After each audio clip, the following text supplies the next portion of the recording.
la investigación a nivel nacional, se decidió crear un tercer Congreso Internacional y darle la sede o sea, que fuera convocado para aquellas sedes que hubiesen tenido un trabajo meritorio en la investigación. Por eso se decidieron Tucán e Ibarra, debido al desarrollo que han demostrado en los últimos años, sobre todo en producción científica y en la participación en las diferentes actividades de investigación, ya sean proyectos, incluso en redes académicas nacionales e internacionales, y por tanto vamos a desarrollar 27, 28 y 29 de abril el primer Congreso Científico Internacional Ibarra Tucán. Este congreso tiene las mismas características que el Congreso de Quevedo, o sea, es organizado por el Centro de Estudios para la Investigación Educativa de México, que es el mismo centro de estudio y comité científico que organiza el Congreso de Quevedo. Quiere decir que nosotros como institución lo que nos corresponde es escribir las ponencias, ellos organizan todo el programa del evento, revisan las ponencias, inclusive este año ellos mismos van a generar las salas para que podamos trabajar y que no sea una restricción. Cuando nos proponíamos el año pasado desarrollar este evento en Tucán e Ibarra como sede, teníamos la aspiración de que al menos por ser la primera edición se lograran alrededor de unas 60 ponencias. En estos momentos ya tenemos 34 ponencias aprobadas a nivel nacional y la expectativa es que lleguemos a mucho más de 70, teniendo en cuenta que todavía nos quedan 3 semanas para poder entregar las ponencias, o sea, se logró conversar con el comité científico del evento y extender el plazo de entrega que era para el 30 de marzo hasta el día 10 de abril, de manera tal de que los docentes tuvieran mucho más tiempo para poder escribir, partiendo de que sabíamos que aún no se había finalizado el semestre y por tanto la disponibilidad de tiempo que tenían era menor, teniendo en cuenta sobre todo la alta carga docente que tienen ustedes a nivel nacional. Por eso se extendió el plazo hasta el 10 de abril para que se puedan presentar estas ponencias. Antes de pasar ya a la estructura y un poco la parte científica del Congreso y de la escritura de estas ponencias, vamos a hablar de algunos aspectos organizativos. Primero, el Congreso, como bien lo dice, ya se circuló el primer anuncio, se circuló un plegable y además las directrices. El Congreso tiene un costo de $120 por cada ponencia y en cada ponencia deben existir al menos 3 autores, o sea, lo normal es que tenga 3 autores. Quiere decir que cada ponencia estaría en un costo de $360, los cuales lo vamos a asumir íntegramente la dirección de investigación. O sea, el docente no va a tener que pagar nada, el evento es totalmente gratuito y además tiene el valor agregado de que todas las ponencias que ahí se presenten se publicarán o en revistas de alto impacto o en revistas de base de datos regionales. O sea, vamos a trabajar en el evento con 3 revistas, 2 revistas que están en el sitio emergente de la Web of Science, o sea, en la web de la ciencia, y una revista que está en base de datos regionales, pero que tiene un ranking bastante alto dentro de estas bases de datos. Está en Cielo, en ESCO, en Redalic, en Diarnec, en NOAC, y es una revista de las que mayor índice de citación y de visibilidad tiene en Latinoamérica.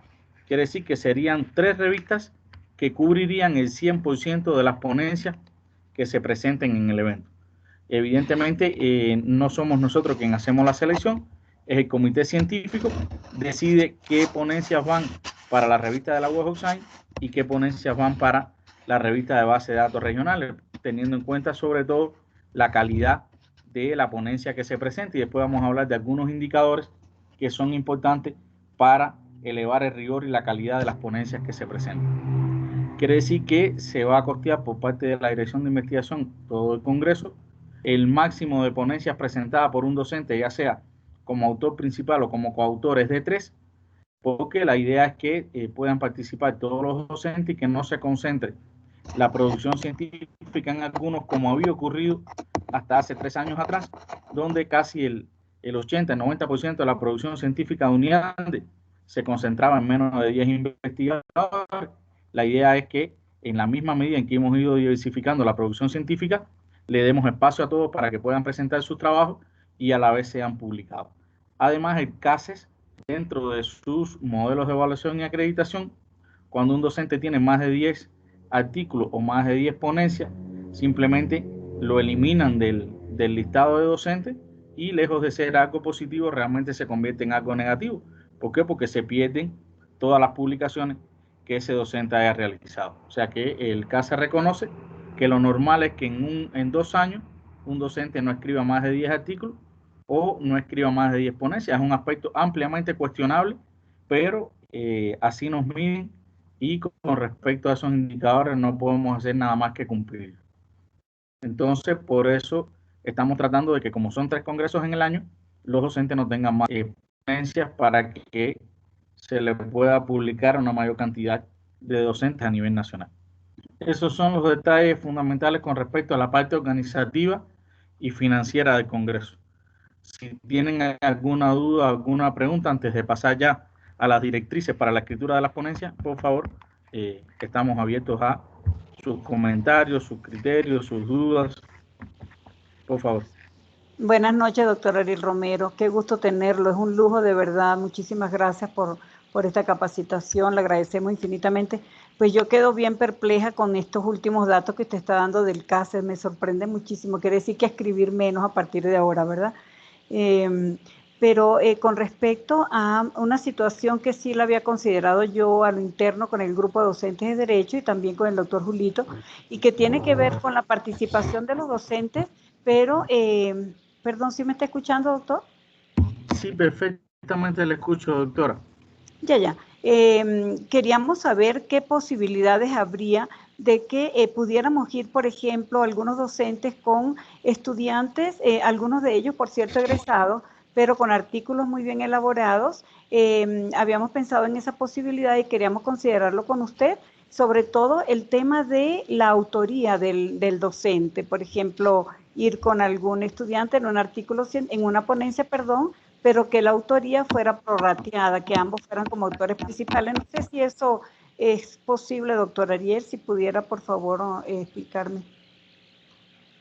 Sí, en el caso de la participación de los estudiantes, nosotros estamos promoviendo que eso se haga a nivel nacional. Ahora, en el caso del Congreso, si son egresados, Uniandes no puede cubrir los gastos. Le explico por qué. Porque generalmente cuando nosotros vamos a pagar la cuota de inscripción del docente o del estudiante, eso se hace contra un presupuesto establecido en cada una de las carreras. Y para poder justificar eso, el estudiante tiene que estar en estos momentos en una de las carreras de Uniandes. De lo contrario, no habría posibilidad de asignar ese pago porque desde el punto de vista financiero, imposible sacar presupuestos de un lugar donde no hay. O sea, el estudiante al no estar ya como alumno o como alumno de Uniandes, simplemente no pertenece a ninguna carrera y no hay manera de justificar esa participación.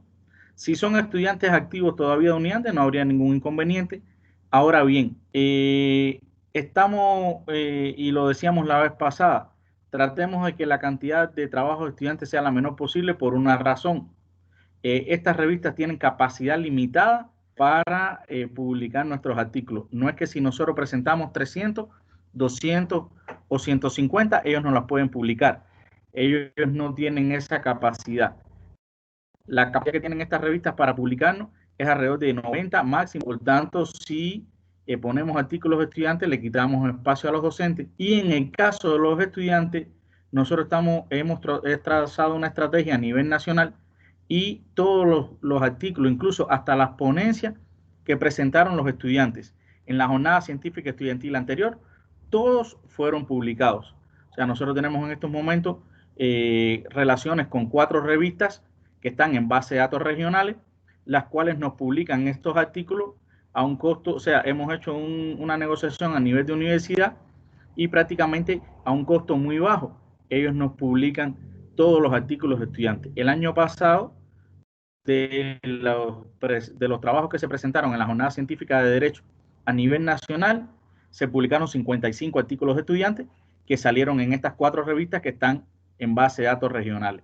Entonces, sí, no hay ningún inconveniente en que puedan participar estudiantes, pero aquí sí es un poco limitada la capacidad porque no podemos comprometer la producción científica, sobre todo dejar fuera trabajos de docentes para priorizar los estudiantes, porque además los estudiantes tienen una nueva opción que el producto científico puede ser los trabajos que los estudiantes defiendan como titulación, que en muchos casos el artículo científico es una de las modalidades de titulación que se están utilizando. Es preferible que siempre sean 2 docentes y máximo un estudiante en el caso de que vayan a incorporar estudiantes, porque lo otro es que también el presupuesto que nosotros tenemos de investigación para el caso de todo lo que es trabajo científico estudiantil es bastante reducido. O sea, generalmente se concentra en la jornada científica estudiantil y una parte para publicaciones,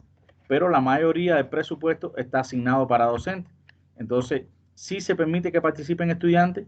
Si son estudiantes en activo de UNIANDES, nosotros asumiríamos ese costo, pero va a ser limitado en función de que no tenemos una alta capacidad para publicar en estas 3 revistas. Y sí tenemos opciones para los estudiantes de publicar en estas otras revistas que les estoy diciendo, y artículos como trabajo de titulación, que a partir de que nos los envíen a UNIANDES, a la Dirección Nacional, nosotros gestionar su publicación, pero en otras revistas. Estas revistas son 2 revistas de alto impacto, las 2 están en la web USAID, y la revista que es de base de datos regional es una revista que tiene un alto reconocimiento en Latinoamérica y que tiene también una capacidad de publicación limitada. Por tanto, estamos pensando que máximo pudiéramos publicarlo entre las 3 revistas, las 100 ponencias, que es lo que habíamos negociado y organizado con este centro de estudio previo al Congreso de Ibarra-Tucán. Ya el año pasado en el Congreso de Quevedo se presentaron 127 ponencias y tuvimos que hacer gestiones aparte con otras revistas para que nos pudieran publicar todos los artículos. Entonces, por eso estaría un poquito limitada la participación de estudiantes. Doctor Ariel, con permiso una vez más, estaremos hablando puntualmente de 3 estudiantes que tengo identificados plenamente en la carrera de Derecho y pensando tal vez en lo que usted nos está informando, serían 2 docentes por estudiante, es decir, tendríamos 3 estudiantes pero 6 docentes que estarían de alguna manera vinculados a cada uno de los artículos. Sí, ¿Le ahí parece no habría procedente? inconveniente ninguno. Sí, no habría inconveniente, doctora. De esa manera sí no habría inconveniente. Ya, perfecto. Muchas gracias, doctor. No hay de qué. ¿Alguna otra pregunta o duda de carácter general?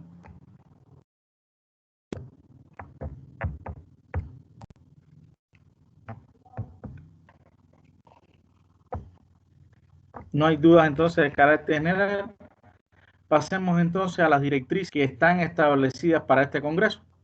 O sea, fundamentalmente lo relacionado con las normas de presentación de las ponencias. Si se observa. Sí, doctor. Sí, está. Sí, doctor. Sí, se observa el documento. Bien, muchas gracias. Bien, bueno, las normativas o las normas para este Congreso son muy similares a las del Congreso de Quevedo. Solo tiene algunas diferencias muy pequeñitas y tienen que ver con las nuevas revistas con las que estamos trabajando. En este caso, lo importante es que sigamos estas instrucciones porque un comité de revista o un comité científico es que los autores como directrices o normas de presentación, o sea, tratemos de al menos en estos casos los aspectos que por ellos ya están regulados o normados, cumplirlos al máximo. Como todo trabajo tiene un título, el título en este caso y en inglés alineado a la izquierda y con mayúsculas solo al inicio, o sea, no es todo el título en mayúsculas, solo al inicio, y bueno, aquellas palabras que por las reglas ortográficas permitan o necesiten de la utilización de mayúsculas, evidentemente la tendrían, pero no es todo el título en mayúsculas, sino solamente el inicio. les decía que tiene que estar alineado a la izquierda en español y después traducido al inglés. No debe contener ni abreviaturas ni sobrepasar las 15 palabras. O sea, está establecido y así lo usan casi todas las revistas en el mundo, que el título no tenga más de 15 palabras y por supuesto que no se utilicen abreviaturas. En esto, aquí es importante, hay cosas que no necesariamente tienen que ponerse en el título. El título de una ponencia, de un artículo, debe ser lo más escueto posible y que refleje el principal resultado o los principales resultados que se obtuvieron en la investigación. No es necesario poner ni el escenario temporal ni el ámbito geográfico. No necesariamente siempre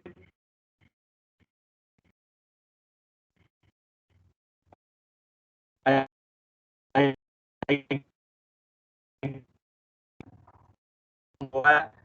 a la metodología y método donde ahí usted va a decir si lo va a hacer en un año, si lo va a hacer en 2 años o lo va a hacer a nivel nacional o a nivel zonal. O sea, no esos aspectos de escenario temporal y ámbito geográfico en el título, sino solo el principal resultado, o sea, de qué trata el trabajo para que no sobrepase las 15 palabras. Pues le repito, en español y en inglés, alineado a la izquierda y con mayúscula al inicio. Con respecto al título, ¿alguna pregunta?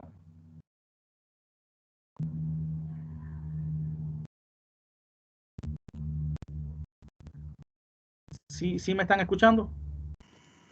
Sí, doctor, sí está claro por eso. Sí, sí está claro. Con alguna interferencia. Perfecto. Bien, después que viene autor o autores, siempre deben escribir título universitario, por ejemplo, al inicio y al final el título más alto de 4º nivel. Aquí hay un ejemplo, doctor Juan Sebastián Acosta, el título de 3º nivel tiene de doctor y el de 4º nivel de PhD. Lo mismo puede ser abogado y magíster o doctor especialista, dependiendo de los títulos. La institución será la Universidad Regional Autónoma de los Andes, pero para autores que sean externos, que también pueden incluirse, que era una de las cosas que quería explicarle, o sea, el autor externo puede estar con ustedes en sus ponencias. Lo único que ese autor externo siempre tendría que cancelar el valor de la cuota de inscripción. Uniandes solo puede pagarle a nuestros docentes y estudiantes por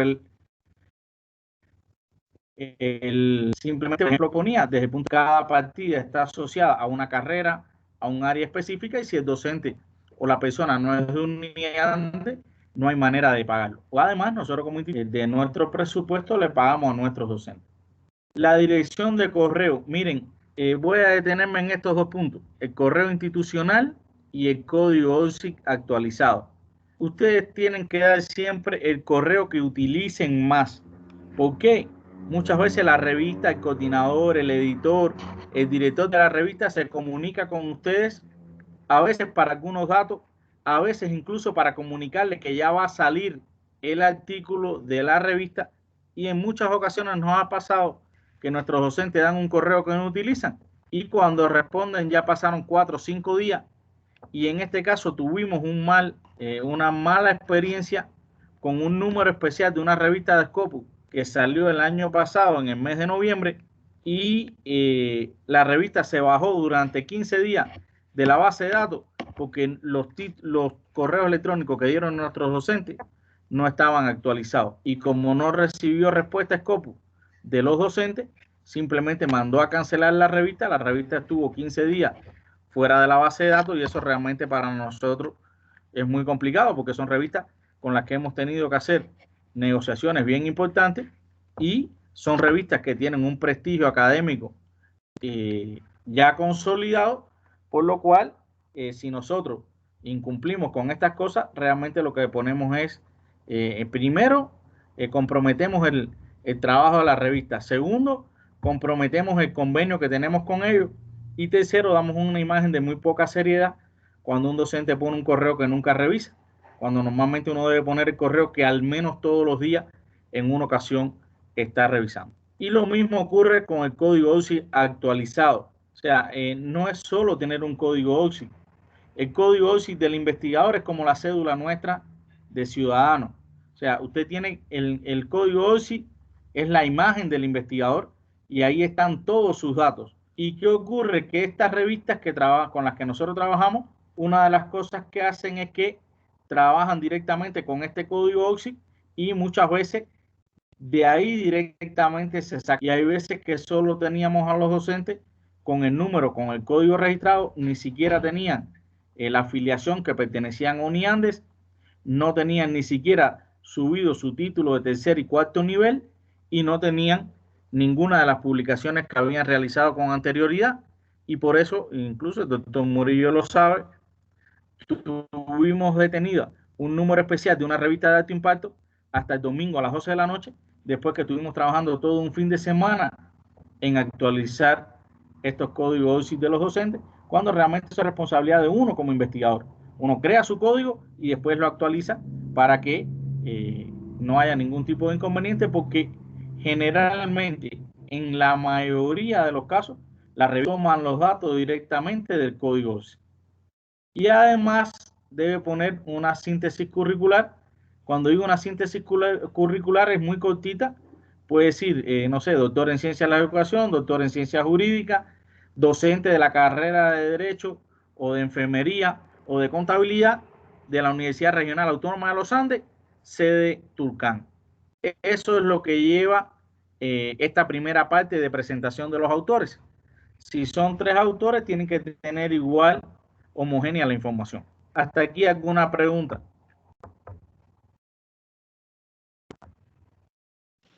Doctor Ariel, sí quería preguntarle, a propósito justamente de la actualización del código ORCID, efectivamente, por ejemplo, en mi caso, yo coloqué en el segmento donde dice biografía, pues un conjunto de datos, luego institución de origen, en fin, ¿no? Ahora, la pregunta que yo le quería hacer es la siguiente. Yo tuve que, obviamente, en un primer momento, impulsar yo misma el tema este de las publicaciones, pero la pregunta es, ¿llega un momento en que eso se va a estar generando automáticamente o necesariamente tengo yo que a motus propio estar actualizando el código? Sí, correcto. O sea, lo normal es que una vez al semestre, al menos, el investigador actualice su página del código. ¿Por qué? No solo por, o sea, la afiliación generalmente no cambia. El título de tercer y cuarto nivel no cambia, pero, por ejemplo, afiliaciones a redes académicas, producción científica, tesis tutorada, eso sí va cambiando y por tanto es lo normal que al menos una cada investigador actualice sus códigos.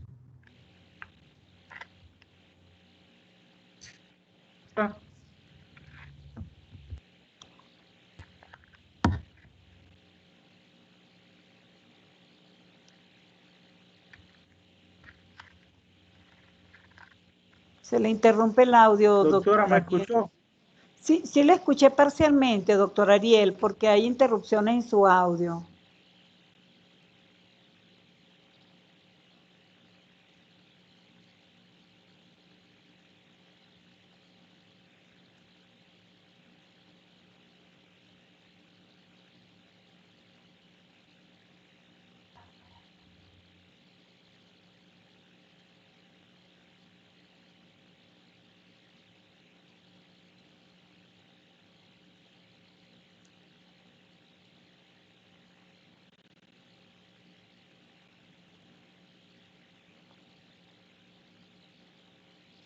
Doctor Julito, creo que hemos perdido al doctor Ariel por un momento, ¿no? Sí, se perdió la conexión. Habría que esperar un momentito, doctora Marinita. Sí, gracias, doctor. ¿Sí me escucha, doctora? Doctor Ariel, se nos perdió usted por un momento y el audio estuvo bastante interferido, doctor Ariel. ¿Ya sí me escuchan ahora Sí. bien? Ahora sí le estamos escuchando muy bien.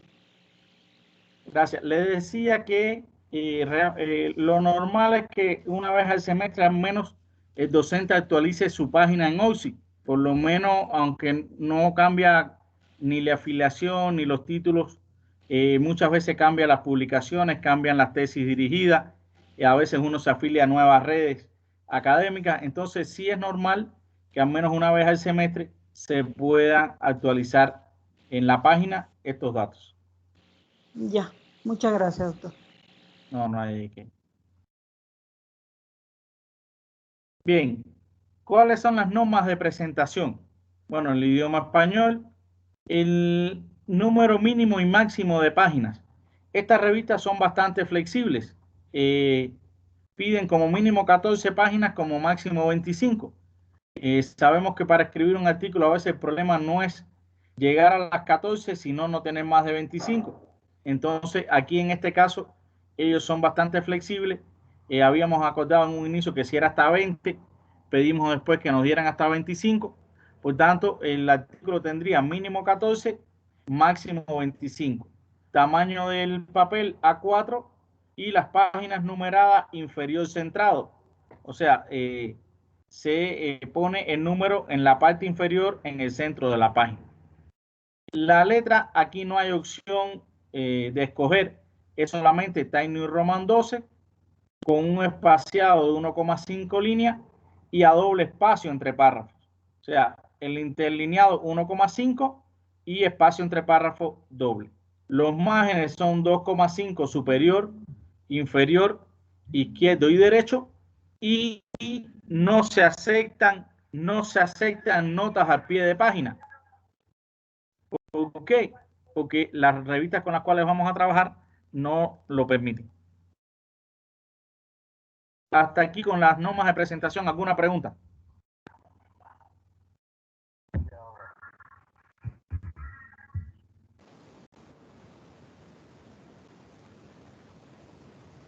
Hasta aquí, ¿alguna pregunta? No, mi doctor. Bueno, estas son cosas muy sencillas. Aquí es donde hay algunos cambios y un poco más complicados. Fíjense que normalmente hay revistas que permiten hasta 150 palabras, otras permiten hasta 250. Estas revistas en esta parte son un poco más rígidas y el resumen no puede tener más de 120 palabras. ¿Qué significa? Que si tiene 121, ya no los va a virar para atrás el comité científico. Quiere decir que uno escribe el resumen, no es necesario contar palabra a palabra. ¿Por qué? Porque usted una vez que marca aquí, o sea, si marca todo el resumen, ahí le va a decir que tiene 52 palabras. O sea, usted escribe su resumen, marca y le dice la cantidad de palabras que tiene. Ahora bien, como el resumen es tan pequeño, o sea, máximo 120 palabras, ¿qué debe incluir? Bueno, primero una breve, pero muy breve justificación de la importancia del trabajo. Eso no puede estar en más de 2 líneas, máximo 2 líneas y media, porque de lo contrario tendría muchísimas palabras. El objetivo general, la principal, o sea, los principales métodos utilizados y los resultados o contribuciones del trabajo. Y incluye el resumen en español y el resumen en inglés. Fíjense, breve importancia del tema, objetivo, métodos empleados y principales resultados. Y eso no puede tener más, eso iría en un solo párrafo que no debe tener más de 10 líneas. Y ahí estarían las 120 palabras que exige el comité científico y el comité editorial de esta revista.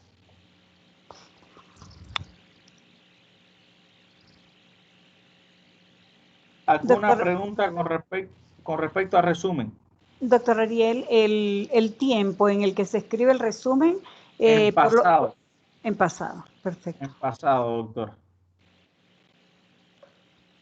Gracias. Lleva también palabras clave entre 3 y 5, o sea, mínimo 3, máximo 5. recuérdense que las palabras clave no solo son palabras, pues conformadas por frases. Por ejemplo, si usted dice principio de beneficencia, evaluación de la calidad, o sea, no necesariamente es una palabra. La palabra clave puede estar conformada también por una frase. Y estas palabras, recuérdense que son los descriptores de contenido. ¿Qué significa que son los descriptores de contenido? Que son los que van a referir sobre qué temática o trata nuestro trabajo. Eso es, y pone para la búsqueda la palabra clave, ese es el descriptor de contenido. O sea, cuando usted va a Google y dice, por ejemplo, busca violencia intrafamiliar, ¿qué es lo que hace Google? Google busca en todos los documentos académicos donde en la palabra clave es violencia intrafamiliar. Por eso es tan importante estas palabras clave o descriptores de contenido, porque son las que definen de qué tema trata nuestro trabajo. Esto, y al igual que en español, hay que ponerlo en inglés. O sea, resumen y palabras clave y abstract y keyword en inglés. Pueden hacerlo utilizando el traductor de Google, pero les recomiendo que si lo hacen así, revisen bien, porque el traductor de Google traduce de manera literal y no es un traductor técnico. Y hay palabras, por ejemplo, en derecho, en enfermería, que no necesariamente el traductor las debe tener incorporadas, y eso le puede cambiar un poco, sobre todo el sentido de ese resumen o de esas palabras clave cuando se copian directamente en el traductor de español a inglés. Pero sí les puede servir por lo menos para tener una base general. Ya después con eso, ustedes hacen su traducción. Bien, con esta primera parte, ¿alguna duda o pregunta? Pasemos entonces ya a las diferentes partes del artículo o de la ponencia. Ya después del resumen y palabras clave y abstract y keyword en inglés, lo que viene es la introducción. Como su nombre le indica, ¿qué es lo que hace la introducción? La introducción lo que hace es, de manera muy rápida y breve, generar un mensaje de lo que va a tratar el artículo, de lo que va a tratar esa ponencia y sobre todo del estado del arte de la temática en cuestión. ¿Por qué? Porque los artículos científicos normalmente no llevan mucha teoría, o sea, no llevan marco teórico ni fundamentación teórica en su desarrollo, sino lo que lleva es un estado del arte. En la introducción, cuando me refiero al estado del arte, tiene que ver con lo que en teoría se ha generado en los últimos 5 años, o al menos las teorías más consolidadas sobre el tema que estamos tratando, el cual nos va a posicionar ante un determinado paradigma dentro de la investigación con el cual vamos a trabajar. ¿Qué incluye la introducción? En la introducción se puede incluir una breve importancia y actualidad del tema, los principales antecedentes del problema o del tema que estamos trabajando, y una problemática y la descripción de la problemática. Fíjense, importancia, actualidad, antecedentes, la problemática y el objetivo general del trabajo.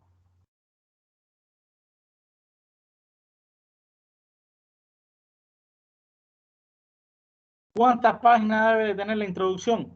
Como el artículo permite hasta 25 páginas, normalmente la introducción es un 10% de cualquier trabajo científico. Por tanto, pudiera tener hasta 2 páginas y media o 3 dentro de la introducción. Fíjense, y aquí les voy a dar una sugerencia. Traten de que en esta introducción ustedes tengan al menos 15 citas o referencias, de las cuales como mínimo 10 sean de los últimos 5 años. ¿Y por qué les digo esto? Porque teniendo en cuenta la experiencia de las revistas estas que nos van a publicar, así trabajan ellos. O sea, ellos piden que en total el artículo tenga al menos 20 citas y referencias, de las cuales no menos de 15 sean de los últimos 5 años.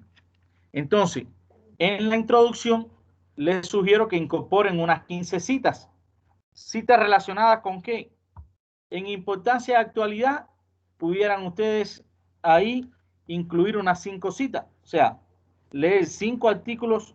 Y lo otro que les iba a solicitar es que traten de que la bibliografía que les sirva a ustedes para las citas y referencias sean artículos de revistas indexadas, preferiblemente de revistas que estén en la misma base de datos con las cuales vamos a escribir. O sea, que sean revistas de la Web of Science o máximo o mínimo que estén en Cielo, Redalí o Dialnet. O sea, quiere decir que todo el material con el cual ustedes trabajen para su artículo, que sea de revista, o sea, que sean artículos de revistas indexadas. Porque ¿qué ha ocurrido? Generalmente ocurre que muchas veces ponen tesis de pregrado, ponen a veces documentos que no están avalados académicamente, y las revistas con las que vamos a trabajar, que son revistas de un alto nivel científico y académico, no nos van a permitir que las referencias y las citas que nosotros pongamos sean trabajos de pregrado o sean documentos que no están avalados académicamente. Por tanto, yo les sugiero que en primer orden utilicen artículos científicos de las mismas bases de datos con las cuales estamos trabajando. Segundo, libros. Pueden ser libros en formato digital o en formato impreso. Y en tercer orden, tesis de doctorado preferiblemente, o en última instancia, tesis de maestría. Pero excepto esas 3 fuentes, no utilizar ninguna más. Ni trabajos de pregrado, ni ponencias en congresos internacionales, ni trabajos que no tengan ninguna validación académica. No utilizar notas de prensa, ni ningún documento de prensa, ni oral, ni escrita. Recuérdense que la prensa no es científica, no es académica y responde a los intereses de quien le paga. Y una misma noticia puede ser por una prensa escrita de una manera, dependiendo de la tendencia política que responda, y la otra de otra manera. Y la academia y la política no se llevan, ni la ciencia y la política tampoco, y por tanto, nada de prensa, ni radial, ni escrita, ni nada que no sea artículos científicos en revistas indexadas, libros o tesis de doctorado y en última instancia tesis de maestría o especialidad.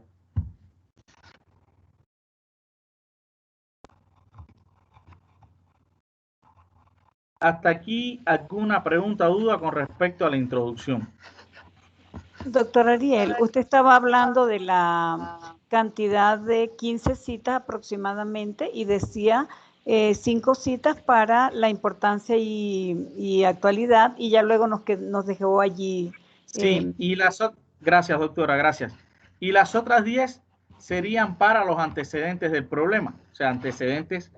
¿Qué son los antecedentes? Trabajos similares al que ustedes van a desarrollar, pero que han sido desarrollados en otros contextos. Puede ser dentro del mismo Ecuador o en cualquier otra parte del mundo. Doctor Ariel, yo quería pues conversarle algo respecto de los antecedentes, porque yo me topo permanentemente con la siguiente situación, para que usted por favor me dé alguna luz a propósito de ello, y es que en los antecedentes, por lo regular, los estudiantes, al menos esa ha sido nuestra experiencia acá en la carrera de Derecho, los estudiantes por lo general lo que hacen es relacionar lo que desde mi punto de vista son más bien las bases legales. Por ejemplo, ellos dicen en la Constitución del Ecuador o en el Código Orgánico, en el Código Penal, en fin, ¿no? Entonces ellos lo están refiriendo, pero yo por lo general les digo, no creo que eso deba ser tomado como antecedente, porque en todo caso yo más bien lo entendía, y usted me lo está aclarando en este momento, es que tiene que ver con la revisión de la literatura y el posicionamiento, por ejemplo, el tema de investigación que ellos están acometiendo, en qué estado se encuentra, y me parece que usted lo está en este momento reiterando un poco, ¿no? Me gustaría que por favor abundara ese asunto, doctor Ariel. Sí, doctora, en el caso sobre todo de derecho ocurre así.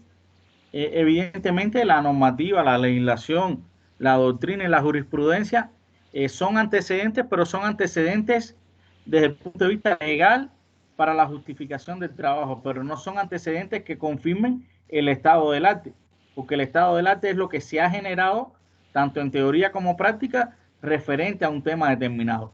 Está bien que sí se ponga como antecedentes, como casi siempre ocurre en el caso de los trabajos de derecho, la Constitución de la República, el Código Integral Penal, el Código Administrativo, determinada normativa, pero eso no lo exime de que además dentro de la introducción tenga los antecedentes o fundamentos teóricos o referentes sobre el tema en cuestión que está trabajando. Claro.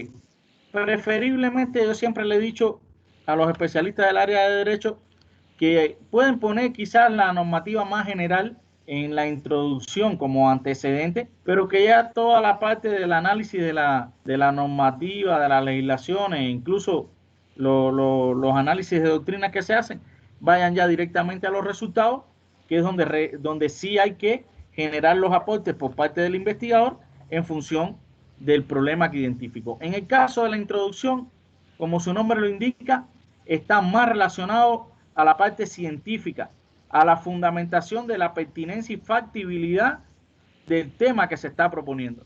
Por eso le decía que se debe abordar importancia y actualidad del tema, porque de lo contrario, ¿para qué uno va a investigar?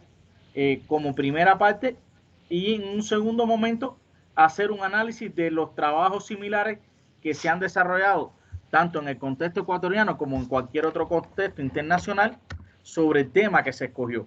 Y ahí deberían al menos leerse unos 15 documentos, 5 para importancia de actualidad. Es solo una recomendación, pueden tener 3 o 4 o 2 nada más si quieren en importancia de actualidad y el resto dedicárselo a los antecedentes. Pero sí aquí la introducción es incluso, se reconoce como la parte donde el investigador hace un análisis de la teoría y donde están las principales limitaciones que permiten que él pueda generar su aporte dentro de su investigación. Entonces aquí sí, en introducción, aun cuando pueden nombrarla como antecedente la Constitución de la República, las leyes, el Código Integral Penal, el Código Administrativo, no puede eso eximirlo de que tengan 15 citas o 15 documentos revisados que hablen de importancia de actualidad y antecedentes del mismo tema que se va a trabajar. Sí, doctor Ariel, ya rápidamente un último asuntico, y es que yo he intentado hacerles ver a los estudiantes a quienes he dirigido algunos trabajos que ellos están colocando de manera recurrente, y eso me parece que es un asunto absolutamente distorsionado y un equívoco, y es que ellos están colocando una frase por lo general en la introducción que dice se han realizado las diferentes revisiones o pesquisas con respecto a este tema y no se ha encontrado ningún trabajo similar. Yo les digo, no, es exactamente lo contrario, porque justamente en este segmento nosotros tenemos que dar alguna explicación relacionada con lo que han sido las investigaciones previas respecto de ese mismo fenómeno. Entonces, yo al menos no estoy permitiendo que ellos coloquen esa frasecita de que no hemos encontrado trabajos similares a propósito, digamos, del tema que se está investigando. Eso es imposible, doctora. O sea, Claro. con el nivel de publicación que existe hoy en el mundo, con el índice de generación de producción científica que hay en el mundo, de cualquier tema. Por Dios, claro. Para trabajar. Así es, doctor Ariel, muchas gracias. Aprender a buscar información. Y o sea, cuando trabajamos, sí hay, o sea, lo que no solo puede ser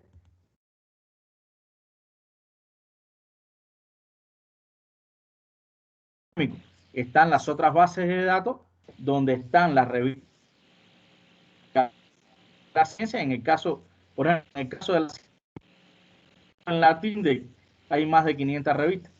Si vamos a otras bases de datos, igual, o sea, imposible que hoy en un tema no haya información suficiente como para generar un estado del arte.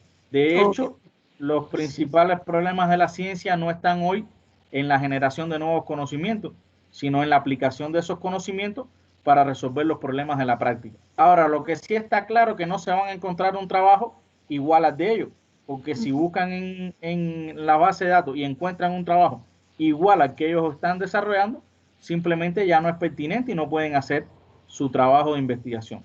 Lo que tienen es que aprender a manejar bien las herramientas de búsqueda y saber dónde buscar esa información. Pero perfectamente, hoy hay información suficiente, la que no podemos nosotros revisar.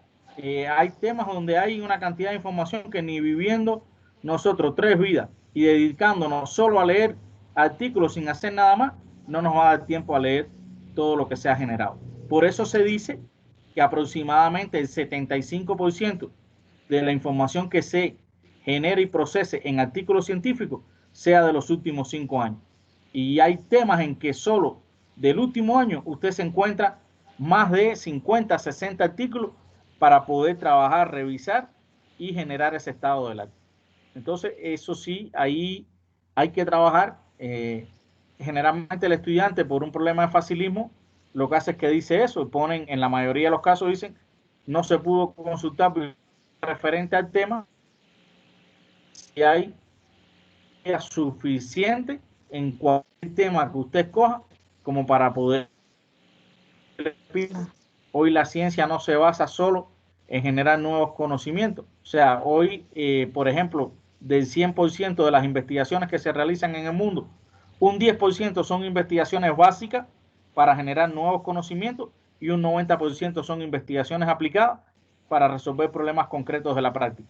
Entonces, no está el problema en generar nueva teoría, sino en llevar esa teoría a la práctica y resolver los problemas que existen en cada una de las áreas del conocimiento. De por ejemplo,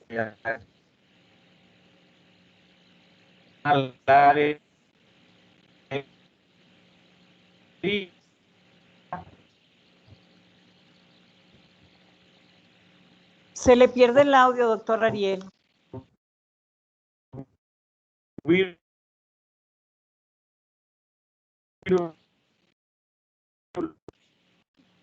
No le estamos escuchando, doctor. Sí, hay la mucha manera de interferencia. cómo atacar. ¿Sí me escuchan ahora? No. ¿Mejor?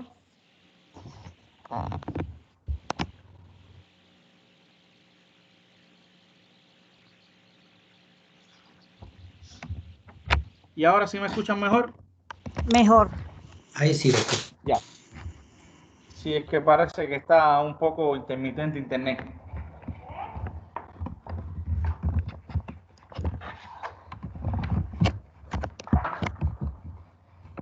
Bien, continuamos. ¿Sí me están escuchando? Sí, doctor. Bien, con respecto a la introducción, ¿alguna otra pregunta o duda?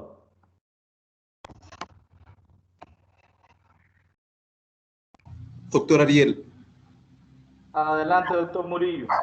Sí, respecto a los antecedentes de la investigación, pues esos antecedentes deben de relacionarse directamente con el título de la investigación.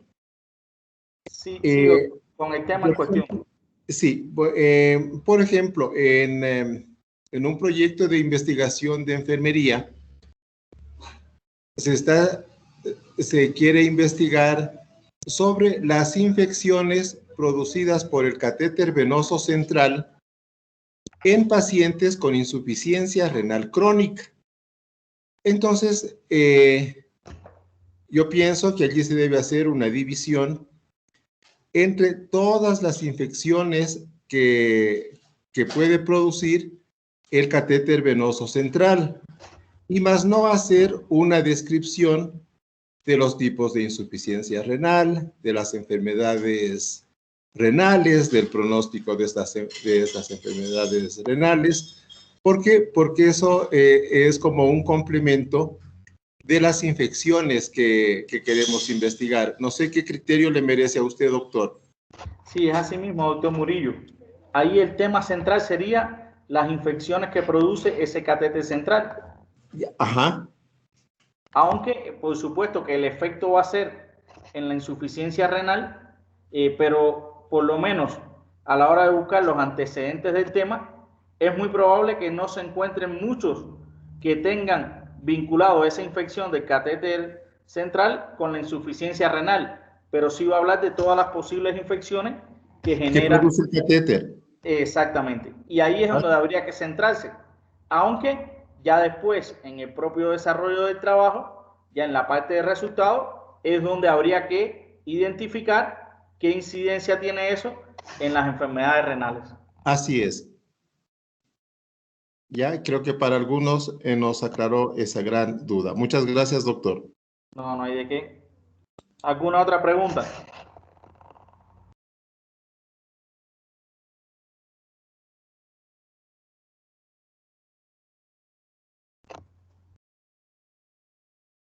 Con respecto a la introducción, recuerden, importancia, actualidad, ahí pueden tener entre 3 y 5 citas que después serían referencias. Posteriormente, antecedentes, en los cuales podrían tener otras 10 citas y referencias, la problemática concreta que justifica la investigación y el objetivo del trabajo. Eso es lo que va en introducción.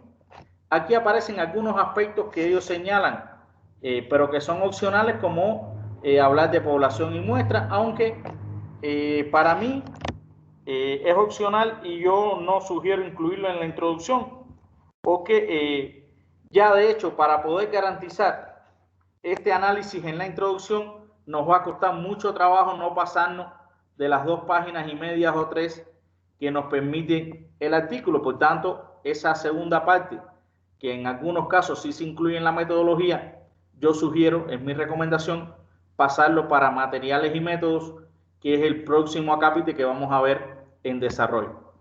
Yo lo dejaría solamente en importancia, actualidad del tema, antecedentes, la problemática que justifica la investigación en un parrafito máximo y el objetivo general del trabajo. Que siempre el objetivo general, ¿cuál va a ser? La solución a la problemática identificada. Hasta aquí, ¿alguna pregunta o duda? Doctor Ariel, cuando se realiza una cita en la introducción o bueno, en el cuerpo del artículo de la ponencia, yo he mirado que en algunas oportunidades ya se está omitiendo la página, ¿no? El número de página. ¿Eso es usual, es normal, no pasa nada, no compromete, digamos, la confiabilidad del artículo? Yo en eso trato de ser bien estricta porque me gusta siempre colocar la página de lo que estoy citando, pero no sé qué puede decirme al respecto. Sí, doctora, es que hay 2 maneras de citar. Está la cita directa y la cita indirecta. ¿Cuál es la manera de citar que usted nos está planteando? La cita directa. En la cita directa, ¿qué es lo que hace? El investigador simplemente copia textualmente lo que dijo el autor y por eso debe poner al final la página de donde lo sacó. Pero ¿qué ocurre? Por ejemplo, las revistas estas con las que nosotros estamos trabajando, lo máximo que admiten es un 5% de nivel de coincidencia. Eso quiere decir que mi sugerencia es que no utilicen citas directas, sino que utilicen la cita indirecta. ¿Cuál es la cita indirecta? Usted se leyó en una página o leyó el artículo, por ejemplo, para el caso de los antecedentes, usted se lee un artículo similar al suyo y usted con sus palabras hace un resumen de ese artículo y lo que está haciendo ahí es citando de manera indirecta, porque son sus criterios sobre lo que otro autor hizo o dijo. En ese caso, ahí no se pone número de página. Solo se pone número de página cuando la cita es directa. Si la cita tiene menos de 40 palabras, lo que usted citó directamente y es textual, además se pone entre comillas. Pero mi sugerencia, a no ser que sea un concepto muy, muy necesario o un resultado científico o una conclusión de un autor que sea muy, muy importante, mi sugerencia es que se hagan citas indirectas. O sea, que el autor sea quien escribe sobre eso que leyó, sobre eso que dijo el autor, sobre la conclusión a la cual llegó el autor. Esa es una cita indirecta y en esos casos, doctora, solo se pone el apellido de los autores coma, el año. Ahí no es necesario poner, como en muchos casos se pone después del año, 2 puntos y seguido, y la página de donde se hizo el citado. ¿Por qué? Porque ahí es textual. Y como lo que estamos recomendando es que no se haga de manera textual, o sea, una cita indirecta, ahí no llevaría número de página. O sea, la mayoría de hoy de los artículos se escriben así porque las revistas siguen siendo muy exigentes y hay revistas que, por ejemplo, permiten solo un 3 o hasta un 5% de nivel de coincidencia, y en un artículo de 10 páginas, un 3% prácticamente es un solo párrafo. Entonces, por eso se sugiere no hacerlo de manera textual o cita directa, sino trabajar con citas indirectas donde no es necesario poner la página de donde se tomó, porque usted lo que hace es un resumen de lo que el autor habló en su artículo o de los resultados a los cuales llegó el autor en su trabajo.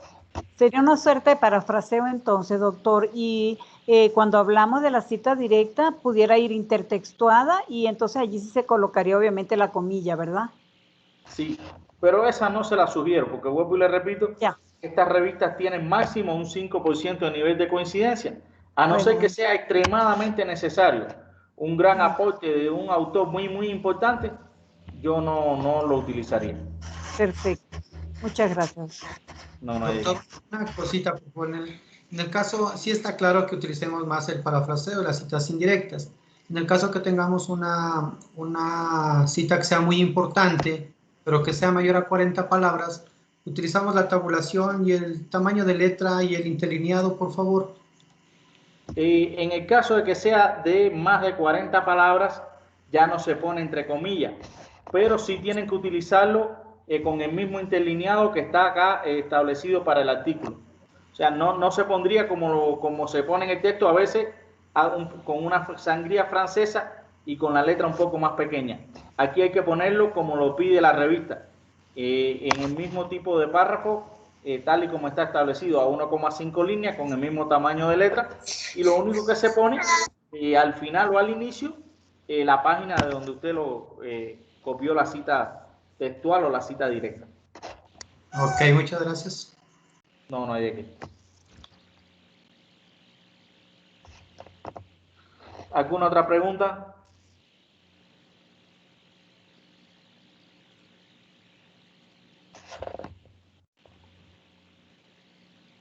Bien, vayamos entonces a la siguiente parte del artículo, ya entraríamos en el desarrollo. ¿Qué se incluye en el desarrollo? Lo primero es el diseño metodológico, que en este caso se llama materiales y métodos. Aquí, ¿qué es lo que usted tiene que incluir?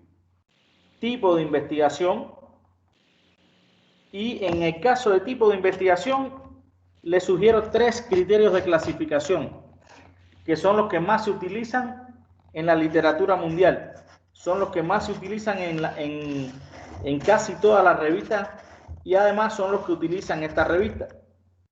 Los 3 criterios de clasificación serían, según el enfoque, que recuérdense que según el enfoque, la investigación puede ser de tipo cualitativa o de tipo cuantitativa. Que realmente hoy en día no hay investigaciones ni que sean puramente cualitativas ni puramente cuantitativas. ¿Por qué? Porque ni siquiera en las ciencias exactas y en las ciencias técnicas todos son números. ¿Por qué? Porque esos números después tienen una explicación. O sea, para uno entender lo que significa un número, tiene que haber una valoración, un análisis de ese número, y por tanto ya las investigaciones no son ni solo números ni solo valoraciones y cualidades. ¿Por qué? Porque aún, por ejemplo, en las ciencias sociales, en determinado tipo de ciencias que tienen una tendencia a más lo cualitativo que lo cuantitativo, hay que garantizar representatividad de los datos y la información. Y para garantizar esa representatividad de los datos y de la información, el investigador tiene que auxiliarse de métodos matemáticos o métodos estadísticos. Por tanto, en cualquiera de las ciencias, sea ciencias sociales o humanísticas, ciencias técnicas, ciencias exactas, ciencias naturales, la tendencia hoy en día es que la investigación combine tanto elementos cualitativos como elementos cuantitativos, aunque siempre va a predominar uno de los dos. En el caso, por ejemplo, de la de derecho, de enfermería, generalmente, es predominantemente cualitativa la investigación, aunque siempre va a tener elementos cuantitativos. Eso es el primer criterio de clasificación, que es según el enfoque. Hay un segundo criterio de clasificación que también se utiliza mucho. Me interrumpo, por favor, ahí una. En el enfoque tenemos el cualitativo y cuantitativo. Leyendo a Sampieri, habla sobre el enfoque o la ruta mixta. ¿Es necesario nombrarla como cualitativo o cuantitativo o podemos nombrarlo como un enfoque mixto? Puede nombrarlo como un enfoque mixto o como una combinación de lo cualitativo con lo cuantitativo. Aunque si plantean que la investigación es mixta, sí deben definir que predomina más uno o el otro, o lo cualitativo o lo cuantitativo. Porque como bien usted dice, muchos autores consideran o hablan del enfoque mixto o el enfoque combinado. Por eso le decía que no hay investigaciones ni que sean puramente cualitativas, ni otras que sean puramente cuantitativas, sino que hay una combinación de los dos elementos. Se puede decir que la investigación es mixta o que es combinada y que predominan los aspectos cualitativos a partir de las valoraciones que se van a hacer. Muchas gracias. No hay de qué. ¿Hasta aquí alguna pregunta con respecto a este primer criterio de clasificación según el enfoque, que también se conoce en la literatura como paradigma, según el enfoque o paradigma de la investigación? En el caso de paradigma de la investigación, algunos autores hablan de el positivismo cuando se refieren a lo cuantitativo y al interpretativo cuando se refieren a lo cualitativo. Sin embargo, la tendencia más actual en la investigación científica es el paradigma sociocrítico, que está relacionado con la vinculación del investigador a la transformación del objeto. Pero bueno, en la literatura aparece así. En el caso del artículo, ustedes pueden manifestar o que hay una combinación de lo cualitativo con lo cuantitativo, aunque predomina un determinado aspecto, o como planteaba el doctor, también pueden decir que la investigación es mixta, así lo manifiesta Sampieri y otro grupo de autores, porque combina elementos de los dos tipos, o sea, tanto de lo cualitativo como de lo cuantitativo. ¿Alguna pregunta hasta aquí? Bien, el segundo criterio de clasificación más utilizado en los artículos y en la literatura internacional, en los trabajos de investigación, es según el objetivo o finalidad. Ahora bien, según el objetivo o finalidad existen dos tipos de investigación. La investigación básica o pura, que se encarga de ¿qué? De generar nuevos conocimientos, nuevas teorías, o la investigación aplicada, cuya finalidad es fundamentalmente resolver problemas concretos de la práctica asociados a la ciencia o rama del conocimiento en que se trabaja. Y ya yo les decía que hay una tendencia en el mundo hoy a que más del 90% de las investigaciones no son para generar nuevos conocimientos o nuevas teorías, sino para, con la teoría que ya está generada, tratar de resolver los problemas concretos de la práctica. Y creo que cuando se fue el estudio, les hablaba del problema del coronavirus, o sea, de la COVID-19, que realmente no es un tema nuevo para las ciencias médicas o para las ciencias de la salud, que ya ha habido manifestaciones de otros coronavirus, incluso en el Mediterráneo hubo un brote del SARS. Simplemente lo que los científicos han tratado es, a partir de la información que ya existe hoy en el mundo, buscar tratamientos para paliar la enfermedad, tratando de que tenga las menores consecuencias posibles, o a partir de lo que ya se ha venido trabajando en la ciencia de la vacunación, trabajar en la inmunización de las personas.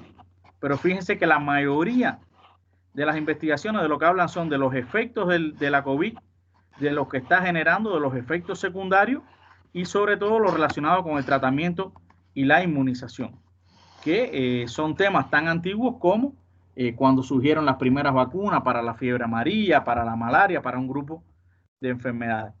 Quiere decir que hoy la ciencia no necesita tanto de que se generen nuevas teorías y nuevos conocimientos, sino lo que necesita es que con esa teoría y esos conocimientos se resuelvan los problemas de la práctica que aún persisten a pesar de que la ciencia sigue avanzando. Entonces, según el objetivo finalidad, existen estos dos tipos de investigación.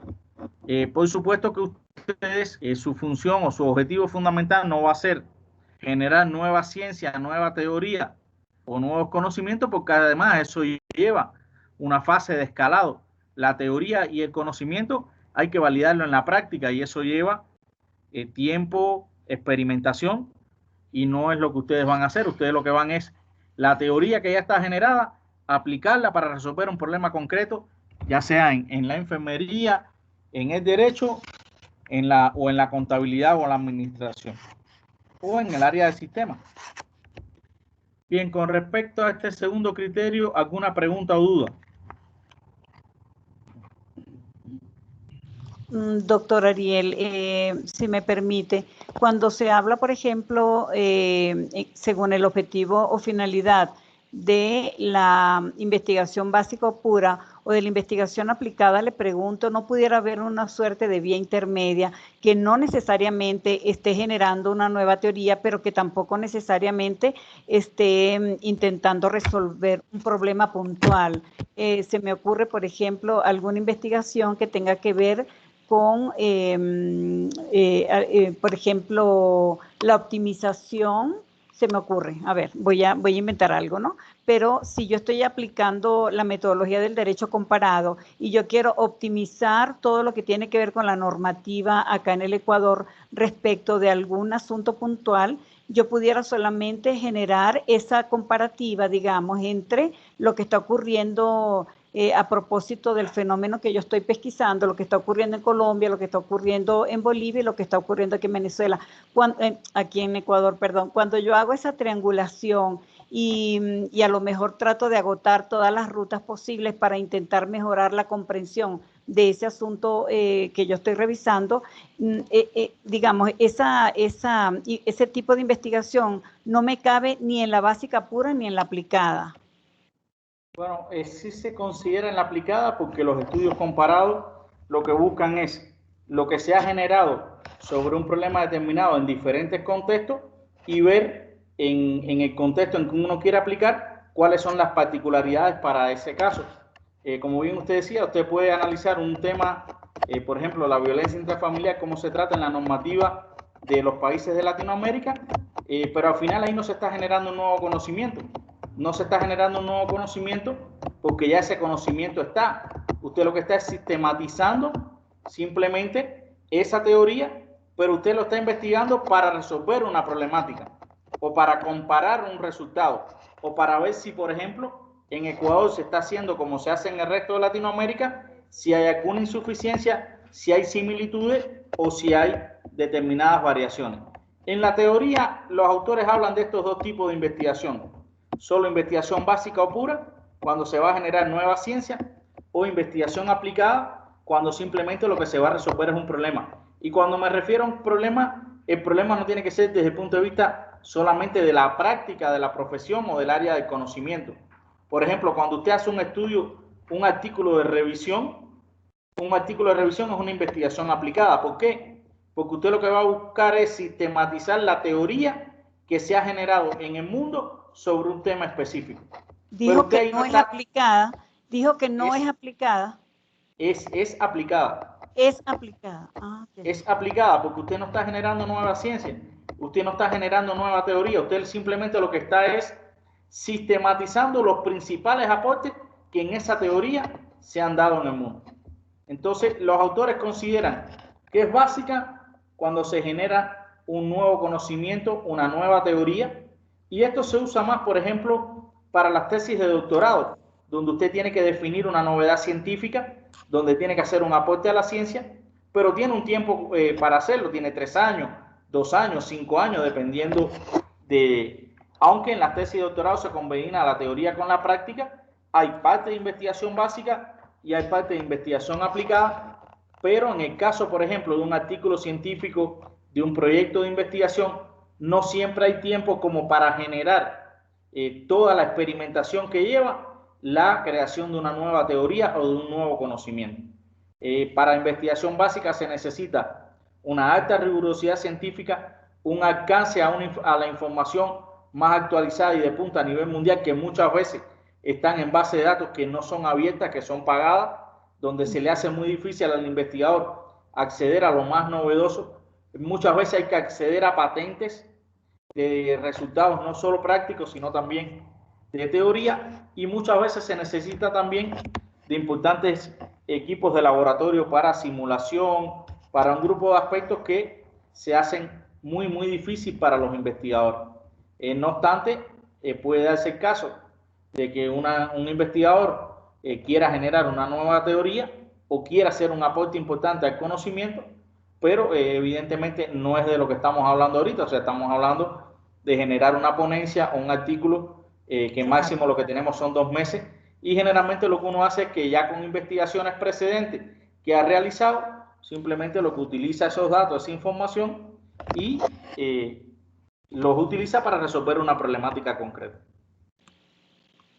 Doctor Ariel, me da mucha pena tener que estarlo interpelando, pero cuando se habla del paradigma interpretativo, pudiera usarse indistintamente también como el paradigma hermenéutico. Hasta donde yo tengo entendido, pueden perfectamente hablarse de manera indistinta del hermenéutico interpretativo, o del interpretativo o del hermenéutico.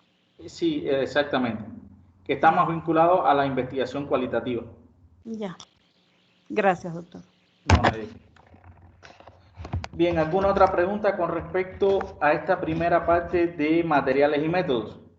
A los tipos de investigación.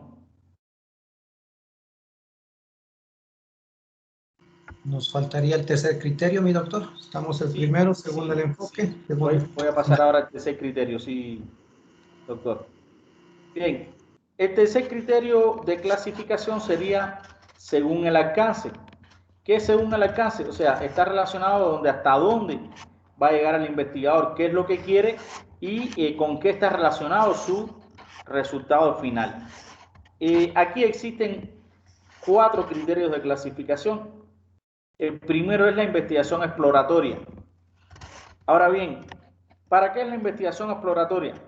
Como su nombre lo indica, la investigación exploratoria es una investigación preliminar, cuyo objetivo está en buscar una primera información sobre un problema determinado. ¿Ustedes consideran que el artículo que ustedes van a desarrollar es una investigación exploratoria? Perdón, doctor. Les preguntaba que si ustedes creen que la ponencia que van a presentar sea solo una investigación exploratoria. No, yo no lo creo. Evidentemente que no. ¿Por qué? Porque una investigación exploratoria es una investigación muy superficial, muy preliminar. Generalmente se utiliza ¿para qué? Para identificar el problema. Ahí sí, para identificar el problema que uno quiere investigar, sí se utiliza la investigación exploratoria. Pero ni un artículo científico ni una ponencia para un evento científico es una investigación exploratoria, porque carecería de fundamento, de profundidad, de rigor académico, de rigor científico. Bien, hay un segundo criterio. Doctor, ¿sí? pero por esta investigación de tipo exploratorio en el problema, puede identificar las variables. Claro, por eso le digo, la investigación exploratoria es una investigación preliminar que se hace para identificar el problema y, como bien usted dice, puede servir incluso para generar la posible hipótesis o solución a ese problema y las variables con las que se va a trabajar en la investigación. Pero llega hasta ahí, no es capaz de caracterizar el problema ni de explicar las causas que están incidiendo o generando ese problema.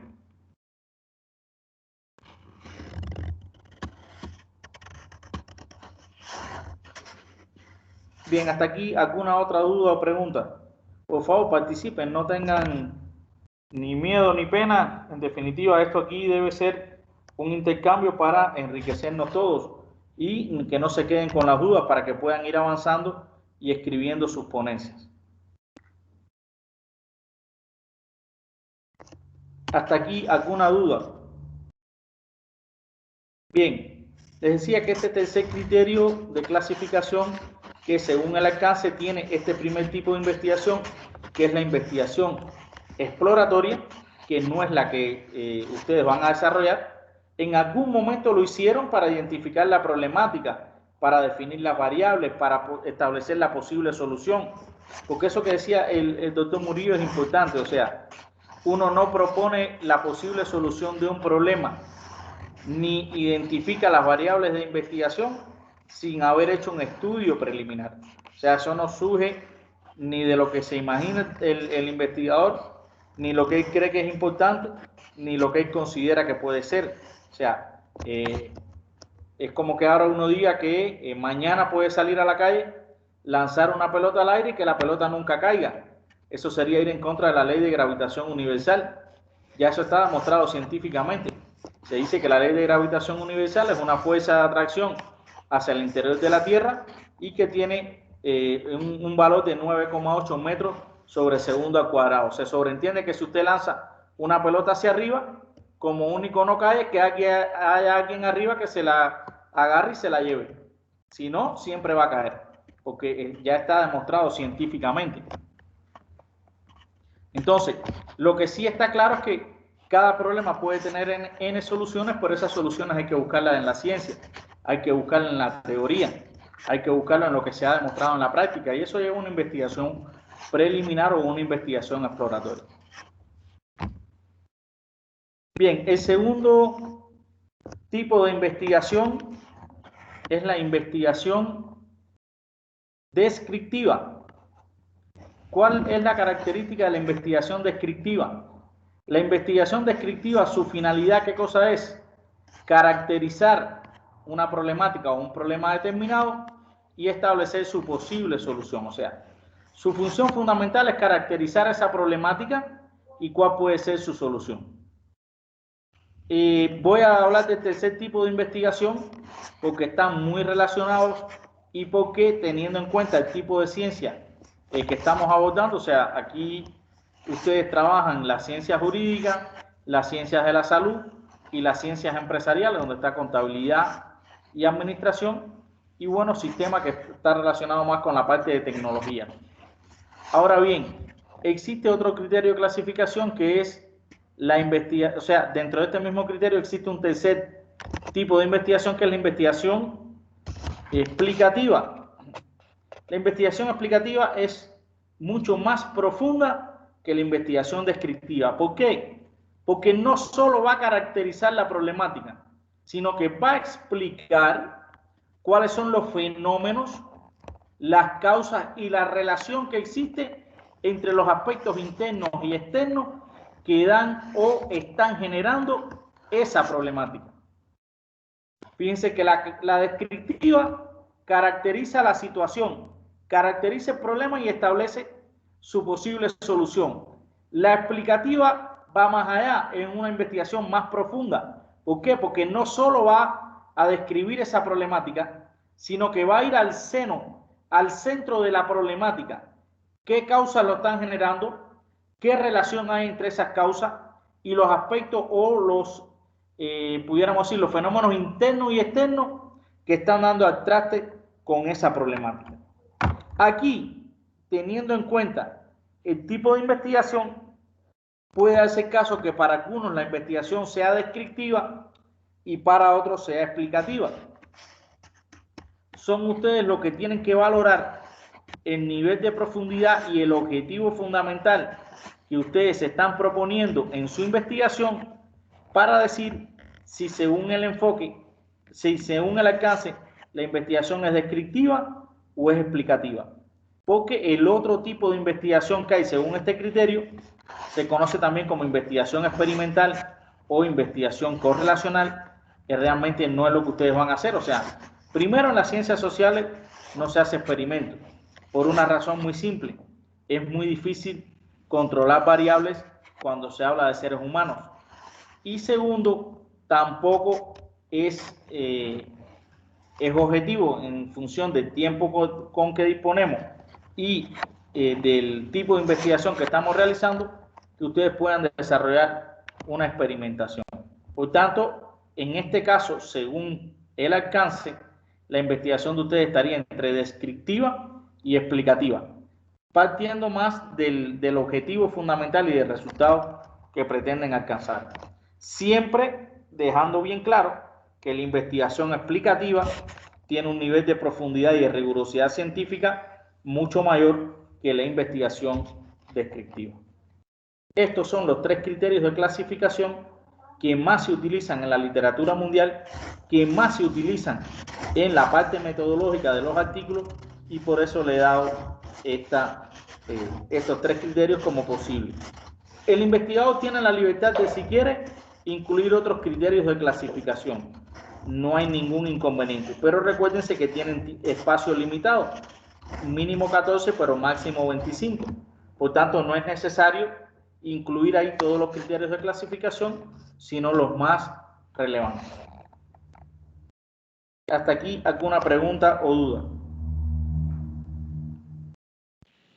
Doctor Ariel, a mí se me ocurre en este momento en que lo escucho a usted darnos estas explicaciones, que es probable que, por ejemplo, en la estructura INRID haya una especie de propensión en el segmento resultados, hay como una propensión a la descripción, mientras que en el segmento discusión habría más una propensión hacia lo explicativo. No sé si estoy errada en esa percepción, doctor Ariel. Sí, en resultados evidentemente iría ya toda la caracterización de la problemática, y en discusión lo que se hace es que primero se analizan e interpretan esos resultados y se comparan con otros autores o con otros trabajos similares que se hayan realizado sobre ese mismo tema, en el cual puede haber discrepancia o puede ser que haya coincidencia en los resultados. Pero dependiendo del resultado final y del objetivo que se proponga el investigador, puede ser simplemente descriptiva o explicativa. Si lo que se va a caracterizar la problemática, definir lo que está pasando, por qué está pasando y proponer la posible solución, ahí estaríamos en presencia de una investigación descriptiva. Si además vamos a ser más rigurosos, vamos a ir un poco más allá, vamos a identificar las causas, vamos a hacer un análisis de cuáles son los factores internos y externos, las relaciones que existen entre los fenómenos que dan al traste o que provocan esa problemática, estaríamos en presencia de una investigación explicativa. Ahí dependería de, es el investigador el que define qué tipo de investigación en función de hasta dónde él quiere llegar. Por eso se dice según el alcance. Si usted se va a limitar a caracterizar la problemática y establecer cuál es la posible solución, usted está ante una investigación descriptiva, y no quiere decir que una investigación descriptiva no sea tan importante como una explicativa. O sea, también es importante, porque caracterizar un problema y además proponer su solución es parte del papel de la ciencia. Si usted quiere ir mucho más allá, quiere ser más riguroso académicamente, ser más riguroso desde el punto de vista científico, usted puede, además de todo eso, además de caracterizar esa problemática, establecer los lazos, las relaciones, los nexos internos y externos que están provocando esa problemática. Pero vuelvo y le repito, ya eso depende del objetivo de la investigación y de lo que se propuso el investigador. A veces, por razones de tiempo, no se puede hacer un estudio tan profundo de esas relaciones causa-efecto o de esas propiedades que están generando esa problemática, y simplemente el investigador llega hasta definir o caracterizar esa problemática, identificando las causas y proponiendo posibles soluciones.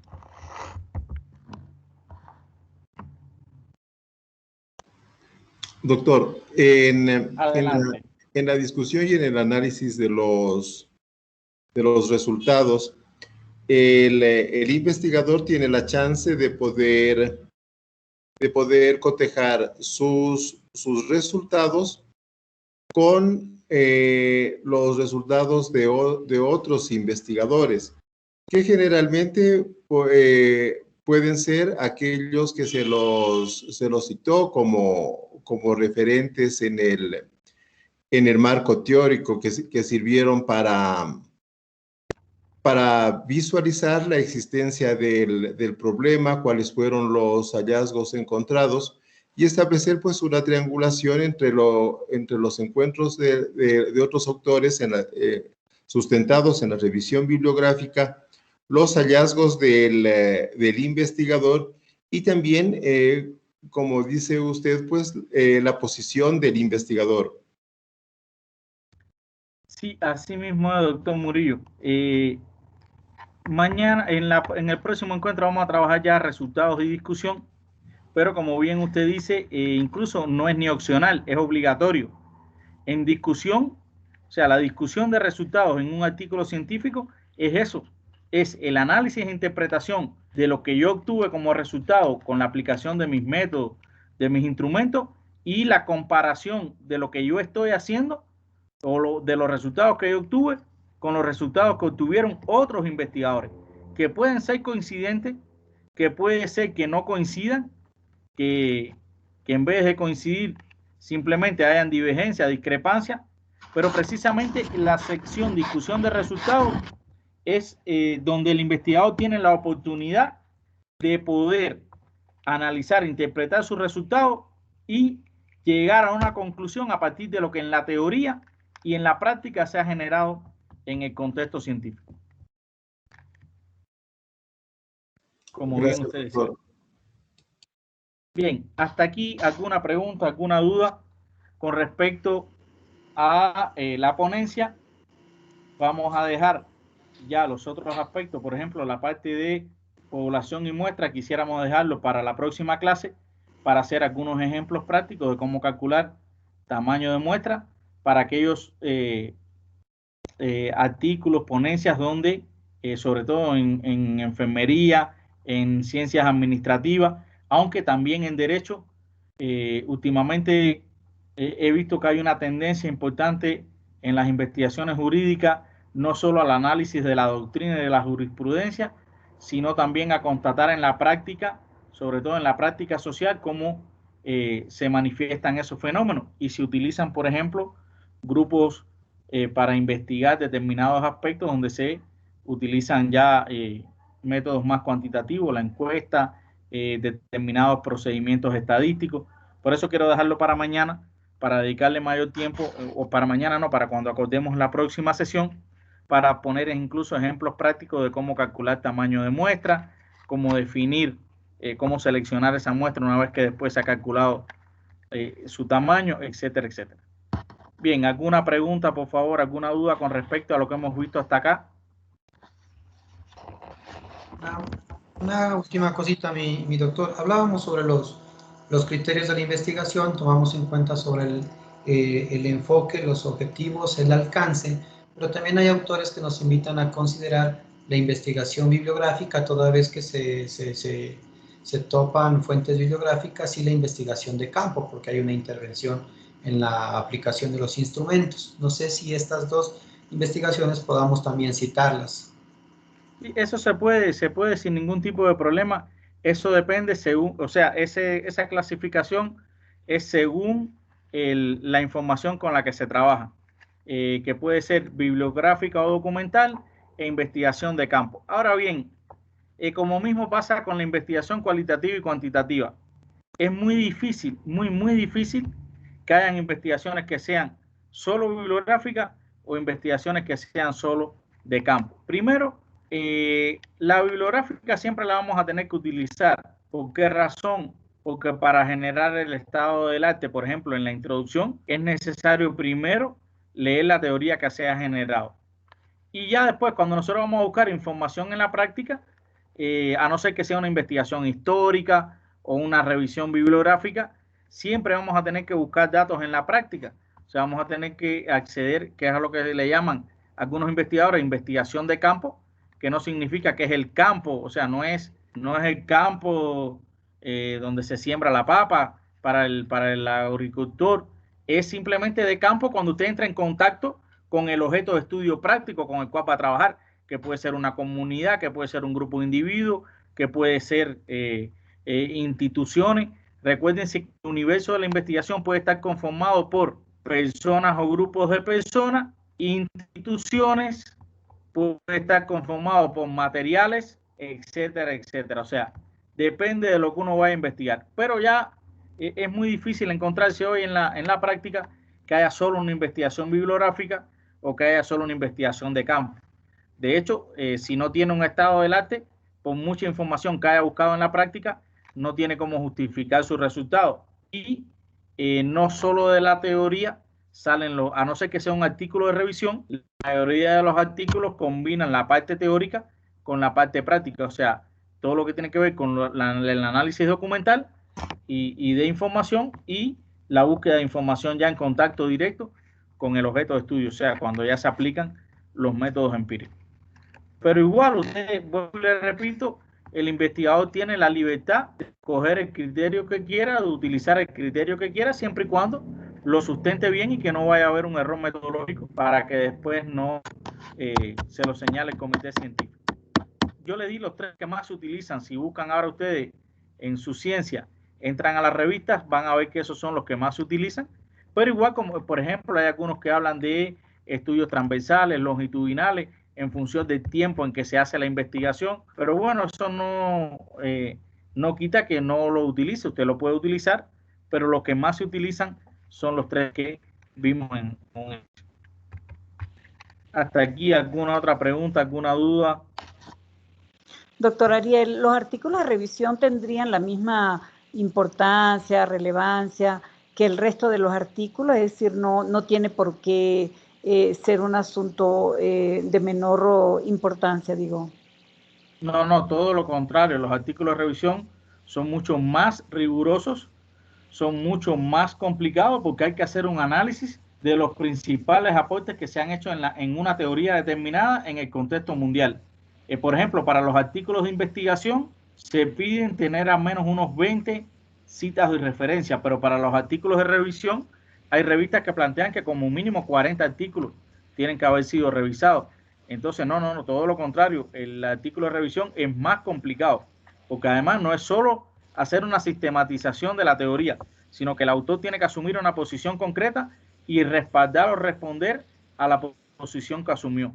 O sea, son más complicados los artículos de revisión que el artículo de investigación. No se le puede quitar mérito. Son mucho más complicados, más difíciles de trabajar. Gracias.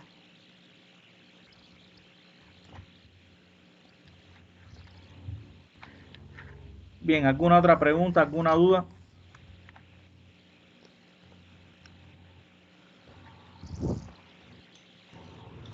Bueno, si no hay más dudas, más preguntas, doctor Murillo, le pediría ver si nos ponemos de acuerdo para el próximo encuentro, para ya ver sí, por favor, las partes que nos quedan de la ponencia para poder intercambiar.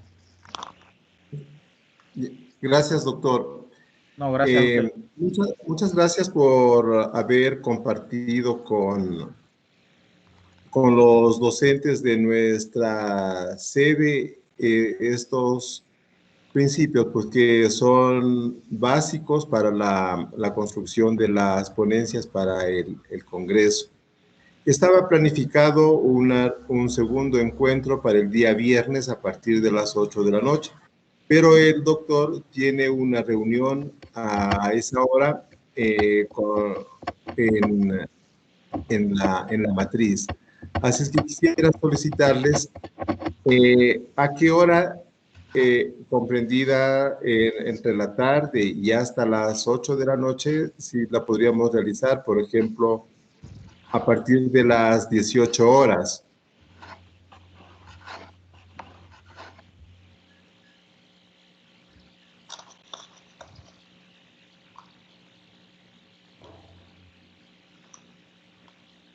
Doctor Julito, yo me atrevería a decir que en el caso de nuestra carrera probablemente no hay ningún inconveniente. No sé si el doctor Dieguito tendría que decir algo, ¿no? Pero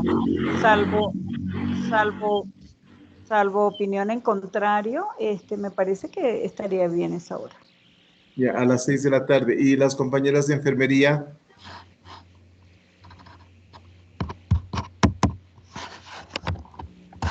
Doctor Julito, buenas noches. A partir de esa hora, la carrera de enfermería dispone de tiempo, doctor.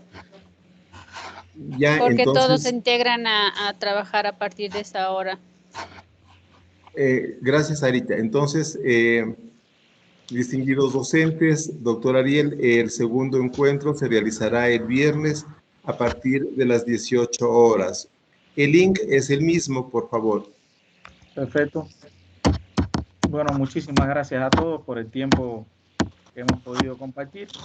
Nos veríamos entonces viernes a las 18 horas.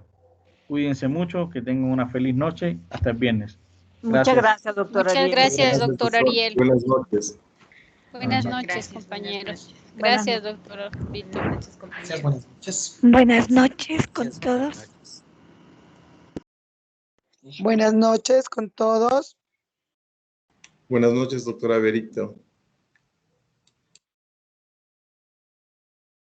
Muchas gracias, doctor Ariel. Que tenga usted buena noche. Muchísimas gracias, compañeros. Buenas noches. Buenas noches. Buenas noches.